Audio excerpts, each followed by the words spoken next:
Well then, it really is that time of month yet again to do a fleet update. And this month's fleet update is only 5 months late. That's right, it was Christmas Eve the last time I did a fleet update, which I'm sure you'll agree is quite a while back. Let's start with two cars that are still here.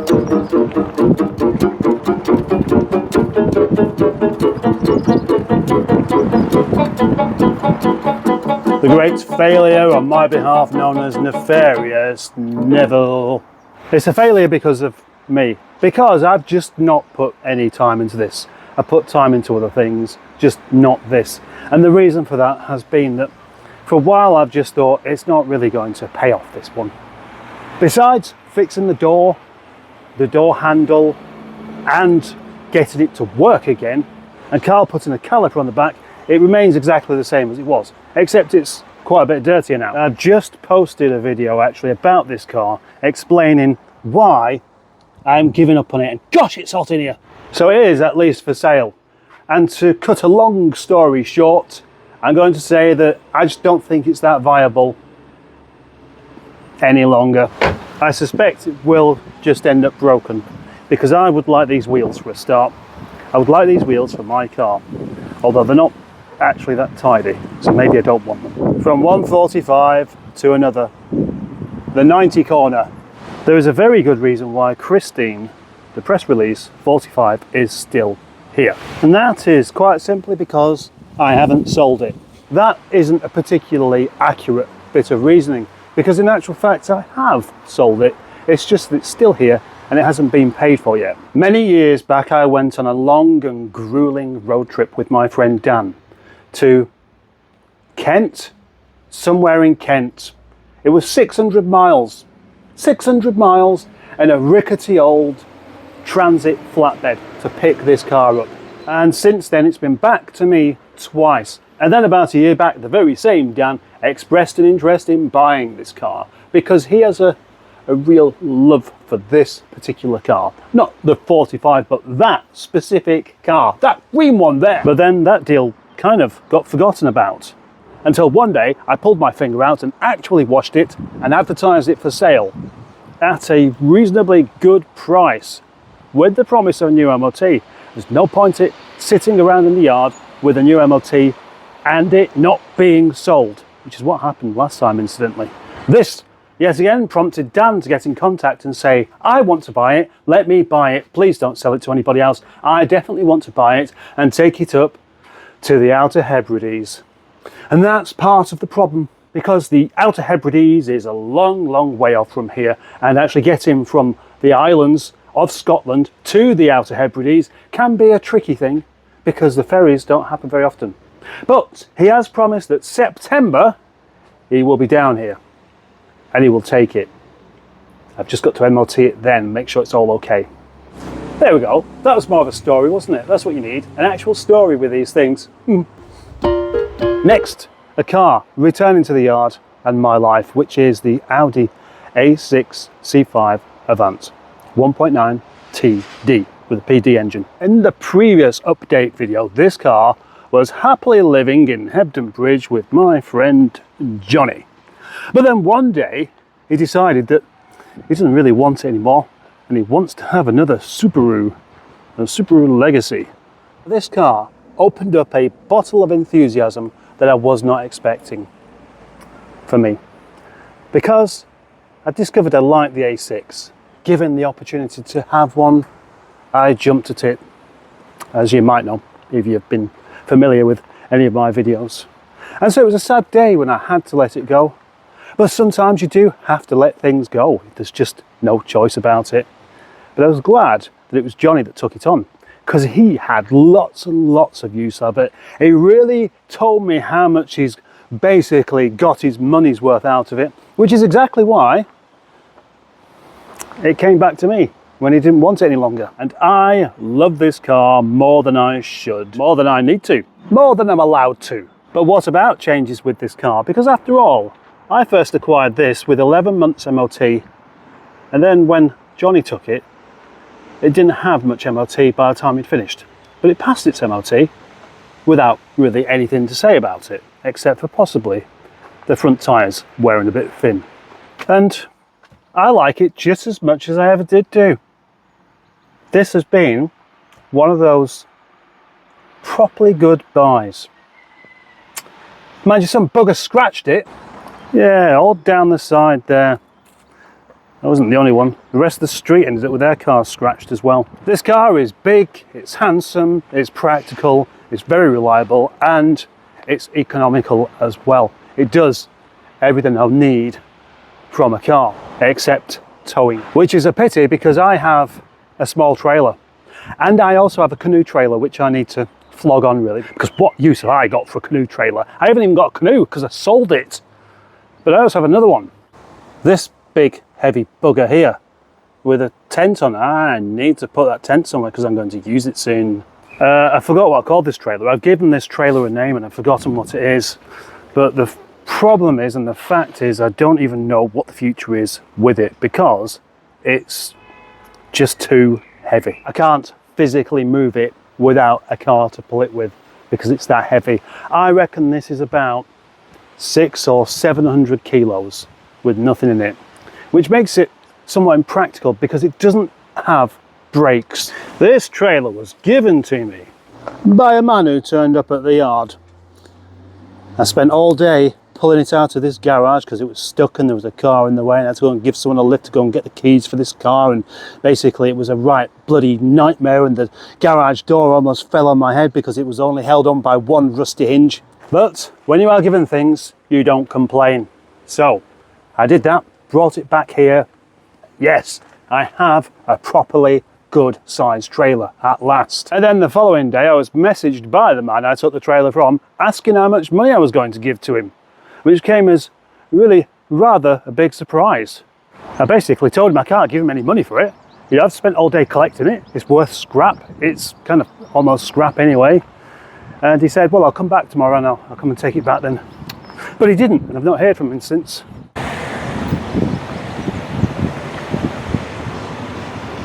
Wow. I picked this trailer up with a car called Billy the Rover. Billy the Rover. Yeah, that one. Billy the Rover, the R8 Tourer. The Peugeot XUD powered Tourer. The only one left in that colour as a diesel.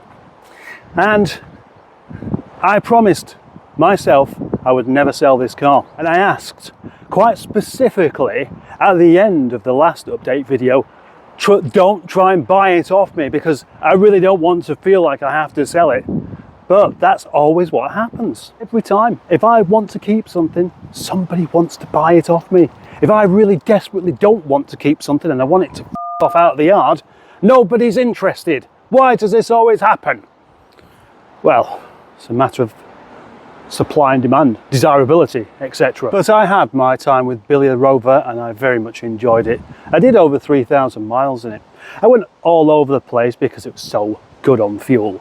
The only thing is though, it did struggle to pull that trailer because with 76 brake horsepower, pulling a trailer that's bigger than it should be, it doesn't really add up. It could pull it, but it just didn't like to pull it. But that's it, Billy's gone. But I am promised that when it goes up for sale again, I'm the one who can buy it. Tony and the Bandit are still here, but also gone is Kenneth. Kenneth, the Rover 75 diesel tourer. And that has gone because, well, I got Billy and it's, I thought I can't really keep both of them. Plus, Kenneth had quite a few things I wasn't going to get around to sorting out. And as an everyday car, it wasn't really working out to be reliable at the time. And it needed just a right good overhaul on the engine and the brakes. I just had to let it go basically because I couldn't keep it as well as Billy.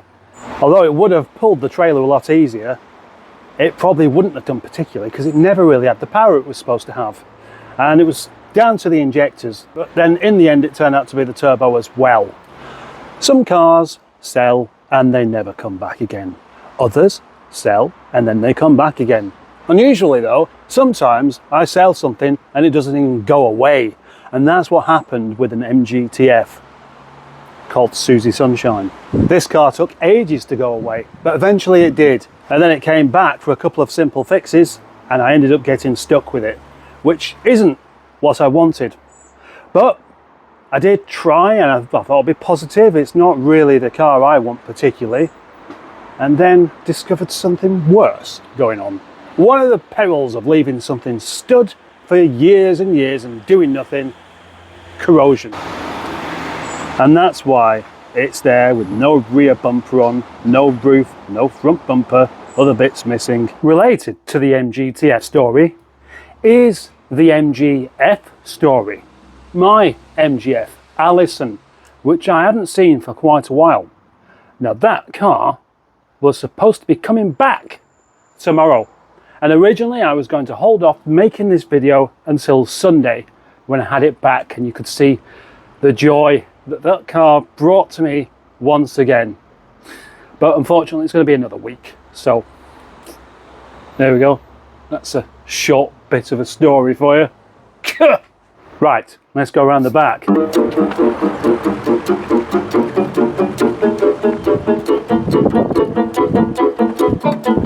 Yes, yes, and yes to the questions of, is that a Volvo V70?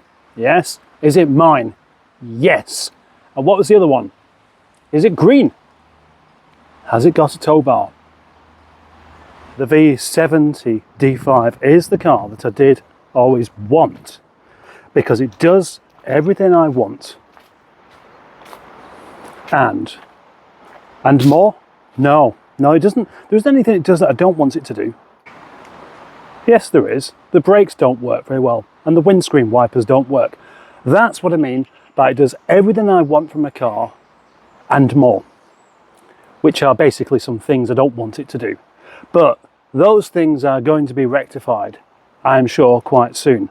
And it has MOT, so as soon as they are rectified, I can use it. I can pull the trailer.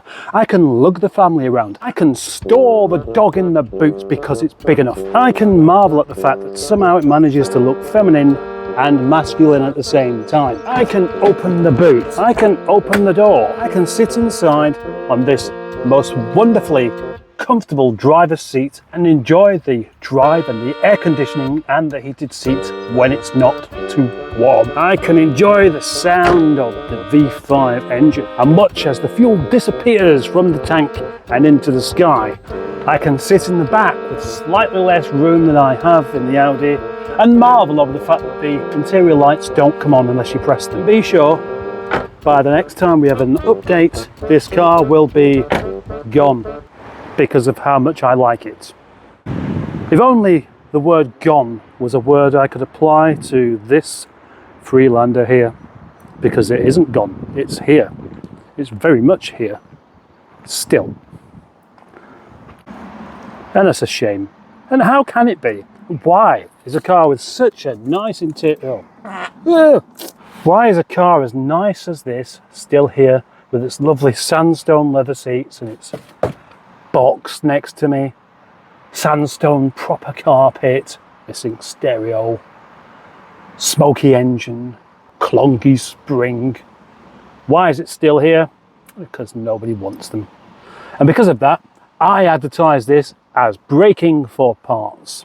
And guess what? Nobody's bought a single thing so far, and that was months back. So my hopes for this car are pretty low.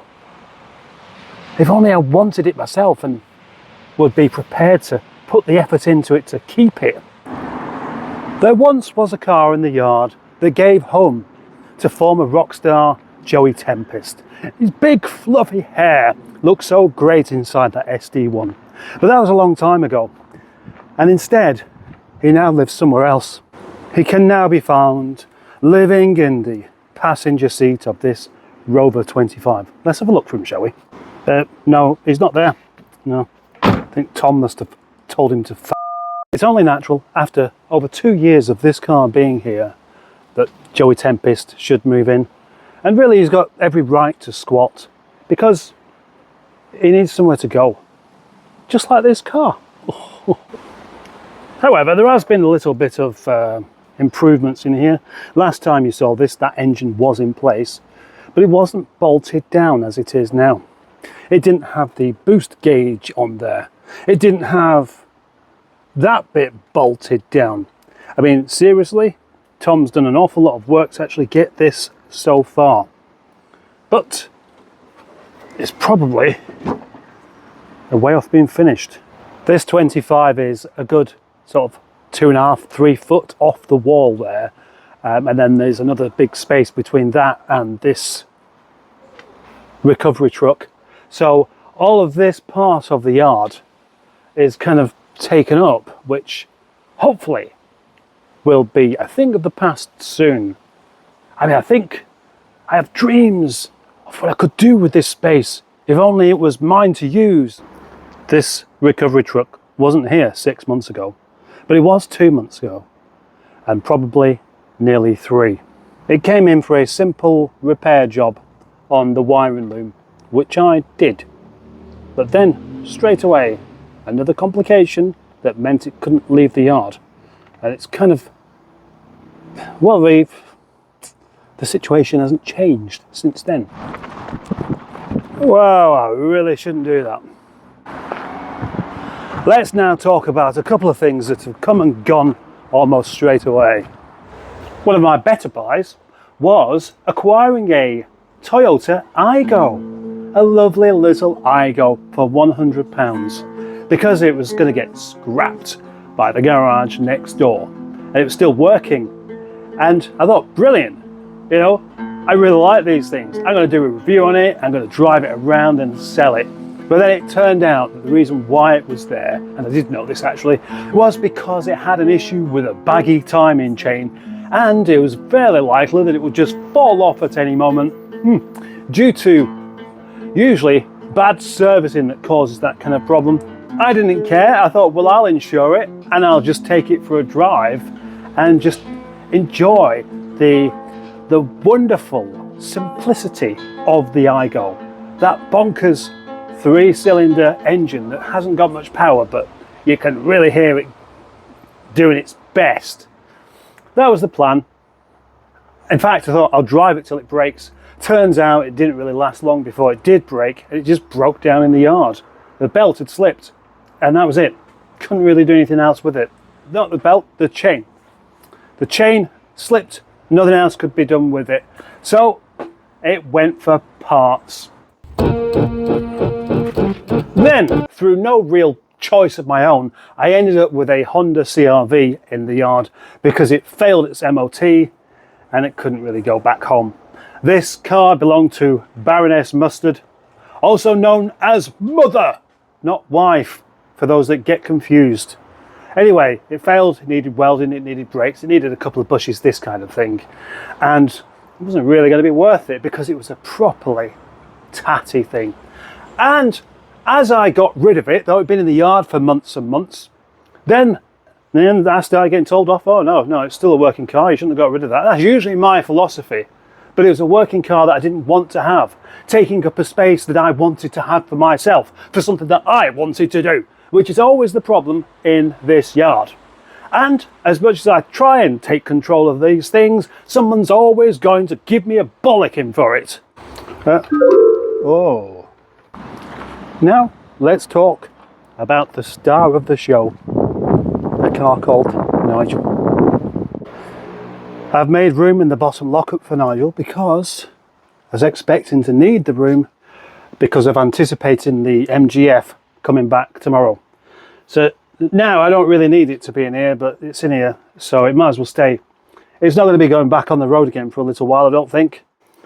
Nigel went on loan last October and then came back with a couple of issues. And those issues were losing all of its coolant and losing pretty much all of its oil. I was a bit worried about the old thing because K-series engines don't like to run out of oil and they don't like to run out of coolant. In fact, what engine does? But these are particularly prone to going wrong if all of the coolant disappears because it can shock the engine into head gasket off. That's basically it. And that is honestly what I thought may well have happened. But I didn't know at the time because I wasn't driving it. Took it to Pride of Longbridge. That was fun. But beyond that, to be honest, I haven't really enjoyed it as much as I used to do. Something's gone that was there before, and I can't quite put my finger on what it is. Whilst we're here, sharing the lockup is a car called Voivod, which, well, this should have been just a straight up for sale jobby, and it was. I put this car up for sale straight away, and then something happened. Very unfortunately, it started chucking coolant out of its block. So there's no way around this really. I'm going to have to perform the surgery of head gasket replacement on this car. But when, I don't know, because obviously head gasket replacement, even if you do it yourself, costs money, and it certainly costs time. So it will happen, but I just don't know when. But all of the time this is going on, the MOT is disappearing slowly. Day by day, another day gone. Obviously. But as it goes, I'm not really worried about that, because it's such a together car besides that, that it'll just go through another MOT. I'm sure of it. That's how it goes with some of these cars. You just know it's going to go through an MOT because of how it drives, how it feels, how you visually inspect things and see that there's nothing of any worry going on at all, besides coolant pissing out.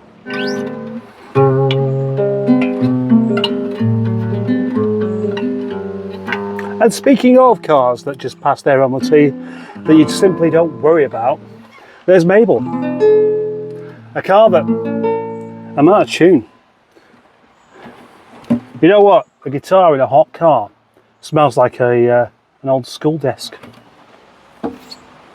Mabel, the lovely, wonderful, cute, adorable Rover 414 in Hawaiian blue, which is more like green to me, passed its MOT without an advisory.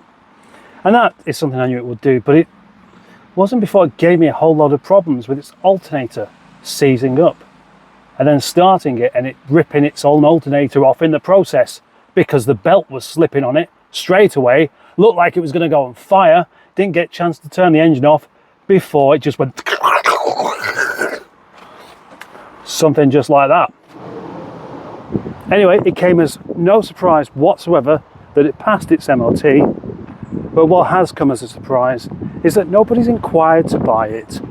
So for the moment, it's my other car, which I use sometimes and sometimes I don't, because I really like it, but it's not massively practical with having a dog. The boot is big enough for the dog, yeah, true, but it's got a higher lip, and that means I really would have to completely pick her up, and I don't want her claws scratching up the paint particularly. Oh, I also don't want it being full of doggy smell. My freezer is still full of Rover 25 filler flaps and this t-shirt, which has been cooling down for a good year now, so it's definitely cold enough for this wonderful summer's day.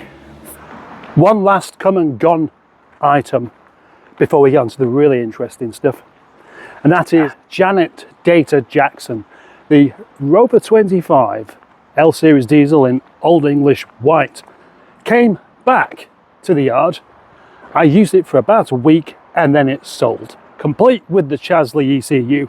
It's a little rocket ship, so much so that the new owner had to get the clutch fixed, and when I say fixed I mean replaced, because he managed to make it go a bit weak. That's the only trouble. Too much power. Too much power for a clutch that's not really up to the job. 6 months ago, the yard was exactly like this, with those great big Lego bricks in the way, creating that wall to stop anything from falling down there, though it does need filling behind there, ready for these containers. They're taking a hell of a long time. I'm glad it's not me that wants them, because I'd be getting a bit fed up with waiting by now. But yeah, how come? This should have been it. Preparations have been made for months, in fact a year probably now. A year ago it was, when I had to start clearing stuff up in order to make room for this thing that hasn't actually happened yet. Which is, of course, also this area is supposed to be cleared, but what can I do? I'd like this area to be clear, but it's not. I can't just fling things away that don't belong to me. I can do that with things that do belong to me, and I've done that quite a lot over the past 6 months. And have I regretted it? I've regretted having to do. Now it's time to have a look inside the lockup at some of the differences here. Well, it's still not exactly tidy. Yeah, there it is. There is a vehicle. I like cars, but I also like bikes, and I also like vans. This manages to do kind of all three in one go. And its purpose for being here is for me to mend it, get it MOT'd and sell it, plus do some videoing. That's 4 things. 2 of those things have already been completed. Let's do the other 2. It is the most ridiculous vehicle ever, and I like it. Everywhere else, the same, pretty much the same, the same level of stuff, same level of junk. Dog on phone over there. I've also got a picture of Nigel by a friend of mine called Simon, and I can't quite get to it at the moment because the tuk-tuk is in the way, tuk-tuk is in the way. I actually made a little song up for this little fella. Not this, the tuk-tuk. The Peugeot mountain bike has finally given me a problem, and that is with its brakes. So I need to get a new cable for it, and then I can fix it and use it again. But in actual fact, I've been enjoying using this one. Yeah, this one. This has been brilliant for doing little adventures with. Oh, by the way, I've got a trolley. Battery's charged, I've got my helmet, I've got a device on the handlebars, and I've got a spare phone given to me by my friend called Greg, and now I can video whilst cycling, which is a great thing because I'm full of adventurous ideas when it comes to videos for the other channel. Are you aware that I've got another channel? Because if you're not, I'm going to tell you that there's another channel. And as so many of my videos do, they end with me driving home and wishing you a Merry Christmas.